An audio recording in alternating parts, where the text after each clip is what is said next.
The journey of leadership is often portrayed as a sudden ascent to a summit, a moment where a title is bestowed and power is finally within one's grasp. Yet the reality of this transformation is far more subtle and profound. It is a path paved by every thought, every silent decision, and every word spoken over the course of a lifetime. Long before an individual steps into a formal role of authority, they are already being shaped by the circumstances of their lives, preparing for the weight of responsibility that will one day rest upon their shoulders. Whether in the bustling corporate centers of Europe or the quiet community halls of the American continent, leadership manifests in 1,000 different forms, often invisible until the moment it is truly tested. It is not merely the domain of those who occupy high-backed chairs and glass-walled offices. It is found in the parent managing a chaotic household, the volunteer coordinating a local effort, or the entrepreneur navigating the uncertain waters of a first venture. The essence of leadership remains constant regardless of the scale, as the art of moving others toward a common goal is a universal human challenge that transcends titles and hierarchies.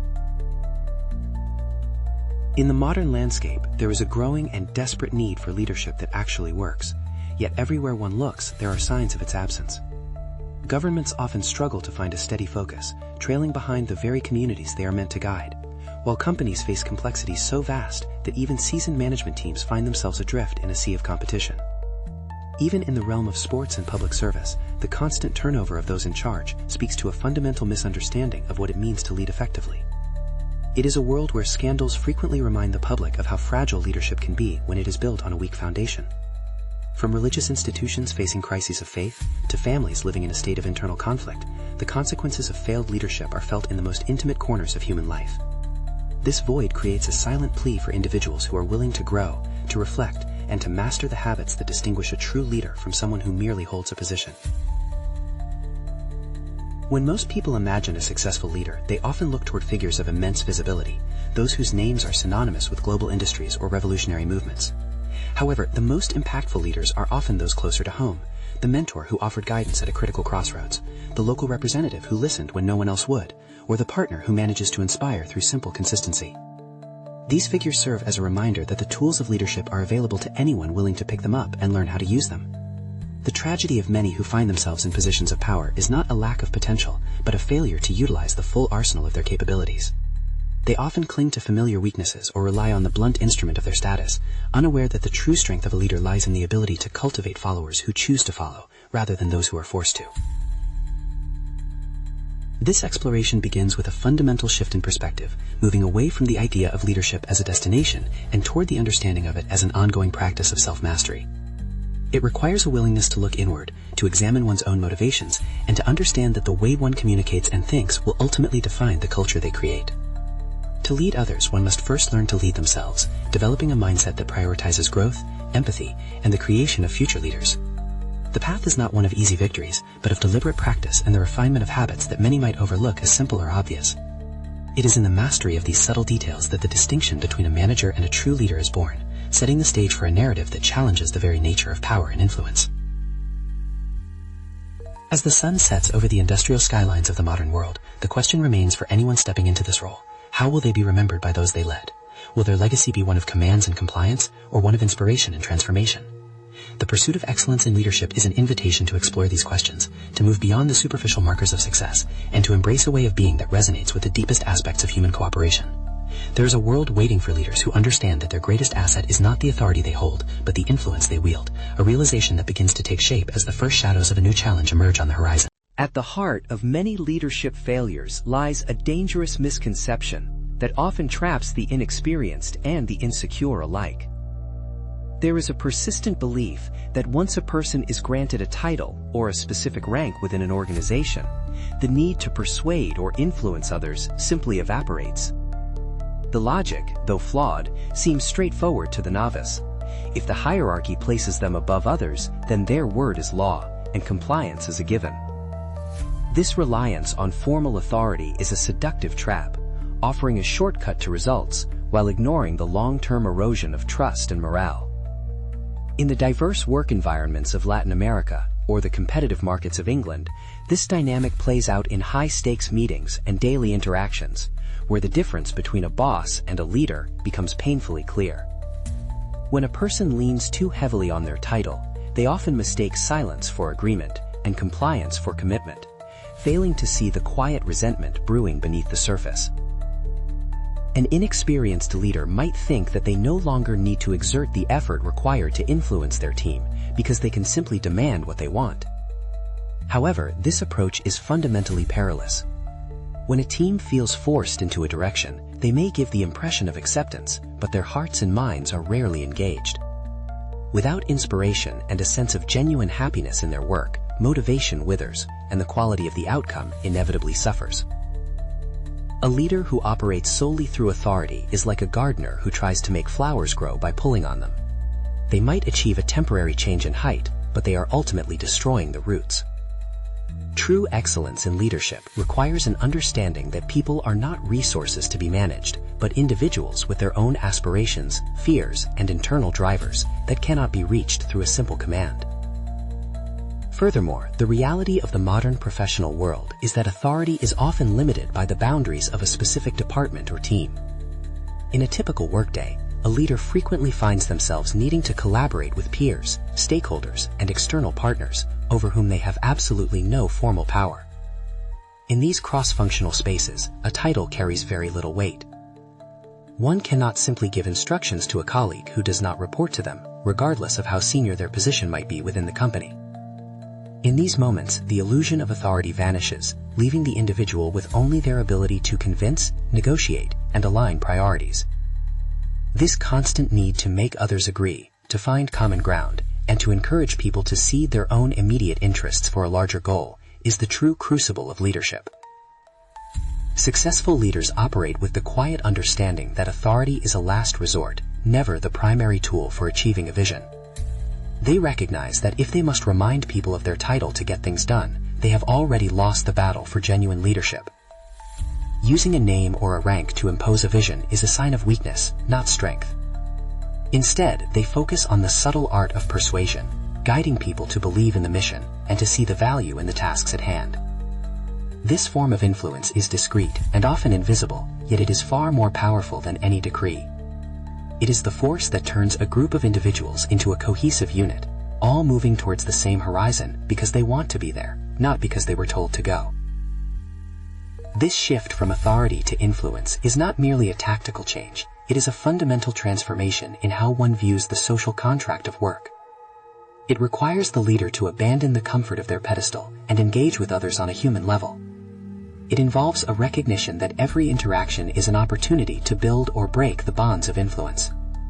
When a leader understands that they must earn the right to be followed every single day, the way they approach every conversation, every email, and every meeting changes. They begin to see that their success is entirely dependent on their ability to make others want to contribute, a realization that sets the stage for a deeper exploration of the specific skills that make such influence possible.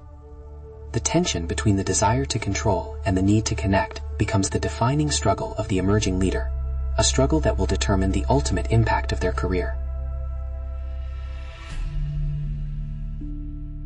Mastering the art of influence requires a deliberate cultivation of skills that go beyond the technical requirements of any job.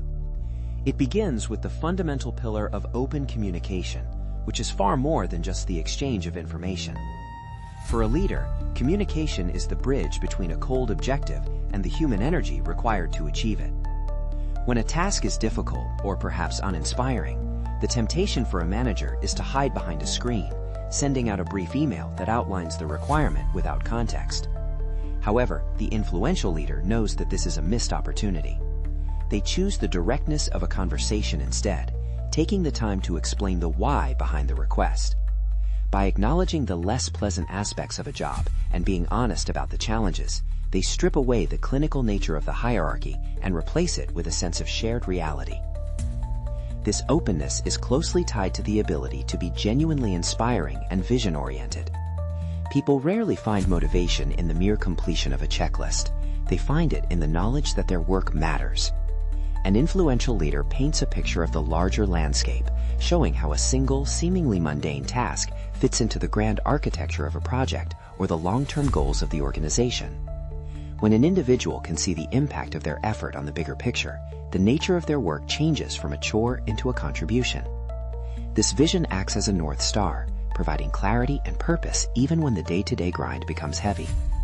In the professional landscapes of Europe or the American continent, those who can articulate this vision with passion are the ones who find their teams going above and beyond what is strictly required.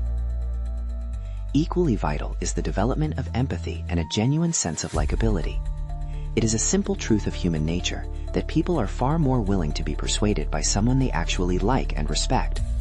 A leader who is perceived as cold, distant, or indifferent will find that their requests are met with the bare minimum of effort. On the other hand, a leader who shows they care, not just about the output but about the person behind it, creates a reservoir of goodwill. Empathy involves making a conscious effort to understand the perspective of the other person, acknowledging their workload, their stresses, and the reasons why they might be hesitant to take on a new responsibility. By validating these feelings, the leader builds a connection that makes persuasion a natural dialogue rather than a one-sided demand. This human connection is further strengthened when a leader chooses to lead by example. There is perhaps no faster way to destroy influence than to ask others to do what one is unwilling to do themselves. If a leader preaches the importance of punctuality but is consistently late, or demands transparency while keeping secrets, they create a dissonance that breeds cynicism. The natural reaction of any subordinate in such a scenario is to wonder why they should follow rules that the person in charge feels are beneath them. To influence, one must first be a model of the behaviors they wish to see. By embodying the values and work ethic they expect from others, the leader provides a living blueprint for success. This consistency of action and word creates a foundation of integrity that no amount of formal authority can ever replace. As these skills of communication, vision, empathy, and integrity begin to weave together, a new kind of power starts to emerge, a power that is granted by the followers themselves. It is a quiet authority that doesn't need to shout to be heard. However, the path to mastering these skills is often filled with internal resistance. It is easier to give an order than to have a difficult conversation. It is simpler to demand results than to inspire a vision. Yet the transition toward influence is where the true growth of a leader happens. It is a journey into the heart of human motivation, requiring a level of self-awareness and patience that few are willing to invest. But for those who do, the rewards are found in a team that is not just compliant, but genuinely committed to the journey ahead, leading toward a pivotal moment where these principles are put to the ultimate test. The true turning point in the life of a leader often arrives in a moment of crisis or extreme pressure, where the limits of authority are laid bare for all to see. It is in these high-stakes environments, whether within the vast corporate structures of the American continent or the shifting markets of Europe, that the brittle nature of a command and control style is most likely to shatter. Imagine a scenario where a critical deadline is looming, the team is exhausted, and a new unexpected obstacle appears. A leader who relies on authority might double down on demands, citing company policy or the consequences of failure as their primary motivators. They might shout, they might threaten, or they might simply point to their title as a reason for obedience. In that moment, they may get the work done, but they have permanently damaged the fragile threads of trust that hold a team together. Contrast this with the leader who has invested in the long-term work of influence. When the same crisis hits, they do not need to lean on their title, because they have already built a foundation of mutual respect. Instead of issuing a decree, they step into the fray alongside their team. They acknowledge the difficulty of the situation, showing the empathy they have cultivated. They revisit the vision, reminding everyone why this struggle matters in the grand scheme of things. Most importantly, they use the principle of reciprocity, the ancient and powerful human instinct of give and take. They understand that if they are asking for an extraordinary sacrifice, such as working through a weekend or taking on an immense burden, they must offer something in return. This is not a cold transaction, but a recognition of the value of the other person's time and energy. This revelation that leadership is a reciprocal relationship is the climax of the shift from authority to influence. It is the understanding that power is not something a leader has, but something that is lent to them by those they lead. When a leader offers a day of rest in exchange for an urgent weekend project, or provides extra support to a struggling team member, they are honoring this social contract. They are demonstrating that they see the human cost of the work being done. This act of giving before taking transforms the dynamic of the relationship. It moves from a master-servant model to one of partnership. The team follows not because they are afraid of the consequences of saying no, but because they feel a genuine sense of loyalty to a leader who has shown them the same level of commitment. Furthermore, The climactic realization of influence involves the provision of tools and support. A leader who demands a result without providing the necessary resources is not leading. They are merely setting their team up for failure. True influence is solidified when a leader removes the obstacles in their team's path. By ensuring that their people have the tools, the information, and the emotional support they need to succeed, the leader proves their value. They become the enabler of success rather than the auditor of performance. This shift in role creates a profound psychological impact. The team begins to see the leader as an essential asset to their own success, which in turn grants the leader a level of influence that no formal title could ever bestow. As this realization takes hold, the entire atmosphere of the workplace begins to shift. The tension of forced compliance is replaced by the energy of shared purpose. The leader no longer has to spend their days monitoring and policing their team. Instead, they spend their time guiding and supporting. This is the moment of clarity where the individual understands that their greatest power lies in their ability to serve those they lead. It is a humbling and transformative insight that redefines the trajectory of their career. They have moved beyond the superficiality of status and into the realm of true leadership, where impact is measured not by the orders given, but by the potential unlocked in others. The aftermath of this revelation will determine the lasting culture of the organization and the personal legacy of the leader who chose the path of influence. In the wake of this shift toward influence, a new reality begins to settle over the leader and their environment. The immediate aftermath of choosing influence over authority is often characterized by a noticeable change in the quality of work and the depth of relationships. When people feel that their voices are heard and that their leader truly understands their challenges, their engagement levels rise organically. The silent friction that once slowed down projects begins to dissipate, replaced by a smoother, more collaborative flow. In the offices of England or the business hubs of Spain, this transformation manifests as a team that is more proactive, more creative, and more willing to take ownership of their roles. They are no longer waiting for the next command. They are moving forward because they are aligned with the vision that was so carefully shared with them. One of the most profound consequences of this transition is the internal change within the leader themselves. Letting go of the need for absolute authority is a form of liberation. The constant pressure to be the one who knows all the answers and makes all the decisions is replaced by a more sustainable and fulfilling role as a guide and mentor. This internal transformation allows the leader to focus on higher-level strategic thinking and the development of their people, rather than the minutiae of daily control. They find that their own stress levels decrease as they begin to trust their team's commitment. This trust is not blind, it is the result of the reciprocity and support they have consistently provided. The leader learns that by giving away power, they actually become more powerful, as their influence begins to ripple out far beyond their immediate reach. This period of resolution also brings a deeper understanding of the importance of consistency. The leader realizes that influence is not a one-time achievement, but a daily practice. Every interaction remains an opportunity to reinforce the culture of empathy, vision, and lead by example. They see that the habits they have formed, the open conversations, the genuine interest in others, the willingness to provide resources, are the very things that sustain their leadership during both good times and bad. The aftermath of a successful project completed under the banner of influence is not just a finished task, but a stronger, more resilient team that is ready for the next challenge. The collective memory of how they worked together and how they were treated by their leader becomes a powerful motivator for future success. Furthermore, the lesson of reciprocity begins to bear fruit in unexpected ways. When a leader consistently offers support and tools, the team naturally starts to look out for the leader's interests as well. A culture of mutual aid develops where everyone is invested in the success of the whole. This creates a psychological safety net that allows for innovation and the taking of calculated risks. The team knows that if they fail while pursuing the vision, they will be supported rather than punished. This sense of security is the ultimate result of a leader who chose to use their influence to empower rather than their authority to constrain. The legacy of such a leader is written in the growth and confidence of the people who have worked under their guidance. As the narrative moves toward its conclusion, the broader implications of these insights become clear. The choice between influence and authority is not just a professional decision, it is a reflection of one's character and their view of humanity.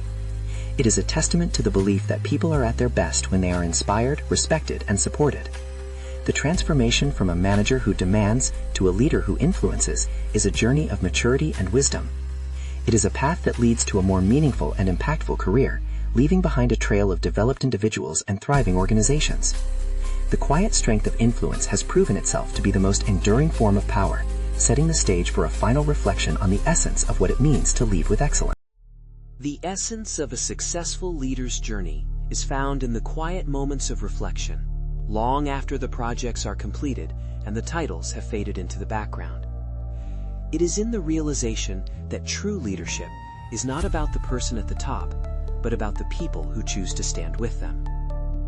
The transition from authority to influence is perhaps the most significant milestone in this process, representing a move from a primitive form of control to a sophisticated form of human connection. It is the understanding that while authority can mandate a person's presence, only influence can inspire their passion. In the grand tapestry of human cooperation, from the most ancient civilizations to the modern cities of the American continent and beyond, this truth has remained unchanged. The leaders who are truly admired and followed are those who mastered the art of winning hearts and minds. This journey of 100 lessons is ultimately a journey of self-discovery. Each habit, each skill, and each shift in mindset is a brick in the foundation of a leadership that lasts. By choosing to communicate openly, to inspire with a vision, to lead by example, and to practice the grace of reciprocity, a leader builds something that cannot be taken away by a change in rank or a shift in the organizational chart. They build a reputation for integrity and a legacy of empowerment. They become the kind of leader that others not only follow, but aspire to become themselves. This is the highest form of success, to create a culture where leadership is not a solo act, but a shared responsibility, and where the goal is to develop the leaders of tomorrow. As one contemplates the path ahead, it is important to remember that the opportunity to lead is a privilege, not a right. It is an invitation to be of service, to provide the tools for others to succeed, and to navigate the complexities of the world with empathy and clarity. The world is in desperate need of such leadership, in its governments, its businesses, its communities, and its homes. Each individual has the potential to step into this role, to refine their tools, and to use their influence for the greater good. The challenges will be many, and the temptation to revert to the ease of authority will always be present, but the rewards of a life led with influence are far more profound and enduring. In the final analysis, the impact of a leader is measured by the growth of those they led. It is seen in the confidence of a junior employee who is given the tools to thrive, in the resilience of a team that weathered a crisis because they believed in a shared vision, and in the harmony of a community that found its focus through a leader who truly listened. This is the beauty of influence. It does not end when the leader leaves the room. It lives on in the habits and attitudes of everyone they touched, creating a ripple effect that extends far into the future. It is a testament to the power of the human spirit, to be moved by truth, respect, and inspiration. As this narrative closes, the invitation remains open for anyone willing to take it. The journey toward excellence in leadership is a continuous one, requiring constant reflection and a commitment to growth. It is a path that demands much, but offers back even more. By embracing the principles of influence and leaving behind the crutch of authority, one enters the ranks of those truly successful leaders who are admired and remembered. May the lessons of this journey serve as a guide, and may the power of influence be the light that leads the way toward a future where leadership is defined not by power over others, but by power with others, creating a world of shared success and lasting meaning.